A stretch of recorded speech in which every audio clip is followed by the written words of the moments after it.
ان کے اہل و عیال سمیت شام کی طرف روانہ کر دوں، کیونکہ رسول اللہ صلی اللہ علیہ وآلہ وسلم مجھے اپنے وصال فرمانے سے قبل اس امر یعنی کہ فتح شام کی خبر دے چکے ہیں، جیسا کہ آپ صلی اللہ علیہ وآلہ وسلم نے ارشاد فرمایا تھا کہ میرے لیے تمام روئے زمین کو سمیٹ دیا گیا اور میں نے زمین کے تمام مشارق اور مغارب کو دیکھ لیا، اور ان قریب میری امت کی مملکت وہاں تک پہنچ جائے گی جہاں تک میرے لیے زمین کو سمیٹ دیا گیا ہے۔ صحابہ کرام سے مشورہ۔ اس کے بعد حضرت ابو بکر صدیق رضی اللہ تعالیٰ عنہ نے صحابہ کرام رضی اللہ عنہم سے پوچھا، اب بتاؤ تمہاری اس بارے میں کیا رائے ہے؟ تمام صحابہ کرام رضی اللہ عنہم نے متفق ہو کر کہا، اے رسول اللہ صلی اللہ علیہ وآلہ وسلم کے نائب، آپ ہمیں امر فرمائیں اور جہاں چاہیں جانے کا حکم دے، ہم تیار ہیں، کیونکہ اللہ نے ہم پر آپ کی اطاعت فرض کر دی ہے، جیسا کہ اللہ نے ارشاد فرمایا ہے،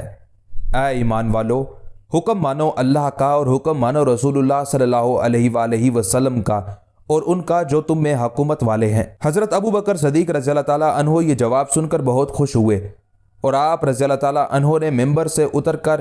شاہان یمن، سرداران عرب اور اہل مکہ مکرمہ کے نام ایک ہی مضمون کا مراسلہ بھیجا، جس کی عبارت یہ تھی، حضرت ابو بکر رضی اللہ تعالیٰ عنہ کا مکتوب مبارک اور قاصد کی روانگی۔ آپ کا مکتوب: بسم اللہ الرحمن الرحیم، السلام علیکم۔ حمد و صلات کے بعد صورت احوال یہ ہے کہ میں نے آپ حضرات کو شام کے شہروں کی طرف بھیجنے کا پختہ ارادہ کر لیا ہے، تاکہ آپ کافروں اور اللہ کے باغیوں کے قبضے سے ان شہروں کو آزاد کرائیں۔ آپ میں سے جو شخص اس معرکہ آرائی اور جنگ کا ارادہ رکھتا ہے، اسے چاہیے کہ وہ بلا تاخیر جس قدر جلد ممکن ہو جہاد فی سبیل اللہ کی تیاری مکمل کرے اور خود کو اللہ کی اطاعت کے لیے فوراً پیش کر دے۔ اللہ رب العزت قرآن مجید میں ارشاد فرماتا ہے، اللہ کی راہ میں نکلو، خواہ سبک سار ہو خواہ گراں بار ہو، اور اپنے اموال اور جانوں کے ساتھ کوچ کرو، ہلکی جان سے بھاری دل سے، اور اللہ کی راہ میں لڑو، اپنے مال اور جان سے، یہ تمہارے لیے بہتر ہے اگر جانو۔ اللہ کی راہ میں کافروں سے جہاد کرو، جس کا مطلب کچھ یوں ہے، یعنی خواہ آسانی ہو اور ساز و سامان کی فراوانی ہو، خواہ گرانی اور بے سر و سامانی ہو، جب تمہیں اللہ کی راہ میں جہاد کے لیے بلایا جائے تو تم کسی حال اور کسی کیفیت میں ہو، تم پر جہاد کے لیے جانا واجب ہے۔ یہ خطوط آپ نے رسول اللہ صلی اللہ علیہ وآلہ وسلم کے خادم خاص حضرت انس بن مالک رضی اللہ تعالیٰ عنہ کے ہاتھ بھیجے اور خود ان کے جواب اور ان کی آمد کے منتظر رہے۔ حضرت جابر بن عبداللہ رضی اللہ تعالیٰ عنہ کا بیان ہے کہ تھوڑے ہی دن گزرے تھے کہ حتیٰ کہ حضرت انس رضی اللہ تعالیٰ عنہ نے واپس آ کر اہل یمن کی آمد کی خوشخبری سنائی اور حضرت ابو بکر صدیق رضی اللہ تعالیٰ عنہ کی خدمت میں بیان کیا کہ میں نے جس شخص کے سامنے بھی آپ کا مکتوب گرامی پڑھ کر سنایا، اس نے فوراً اللہ کی اطاعت کو قبول کیا اور آپ کی دعوت پر لبیک کہا، اور وہ لوگ سفر کے ساز و سامان اور جنگ کے لیے مضبوط زرہیں اور دیگر آلات حرب تیار کر رہے تھے۔ اے نائب رسول خدا صلی اللہ علیہ وآلہ وسلم، میں ان سے پہلے آپ کی خدمت میں یہ مزدہ جاں فضا لے کر حاضر ہوا ہوں کہ جن لوگوں نے آپ کی دعوت پر زولیدہ موئی اور غبار آلودگی یعنی اللہ کی راہ میں جہاد کے سفر پر آمادگی ظاہر کی ہے، وہ مرد کون ہے؟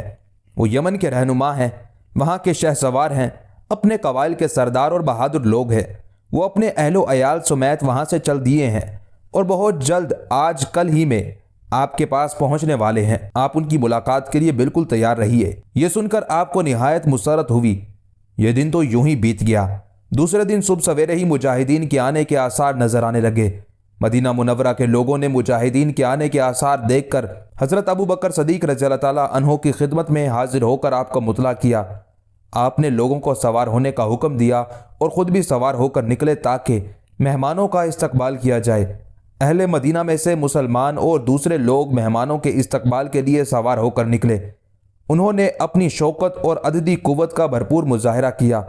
جھنڈیاں پھیلا کر اور بڑے جھنڈے بلند کر کے اپنی زینت کا اظہار کیا، اور پھر تھوڑی ہی دیر بعد لشکر پر لشکر، فوج در فوج آنا شروع ہو گئے۔ ہر قوم اور قبیلہ آگے پیچھے نہایت نظم و ضبط کے ساتھ قدم سے قدم ملائے خوبصورت زنجیر بنے آ رہا تھا۔ استقبالیہ مقام پر لشکروں کی آمد کی ترتیب، ان کے سلامی دینے اور آپ کے جواب دینے کے انداز مبارک کا روح پرور اور ایمان افروز منظر کچھ یوں تھا۔ قبائل یمن میں سے سب سے آگے جو قبیلہ تھا وہ قبیلہ حمیر تھا۔ انہوں نے داؤدی زرہیں اور دمکتی ہوئی آدی شمشیریں پہنی اور حمائل کر رکھی تھی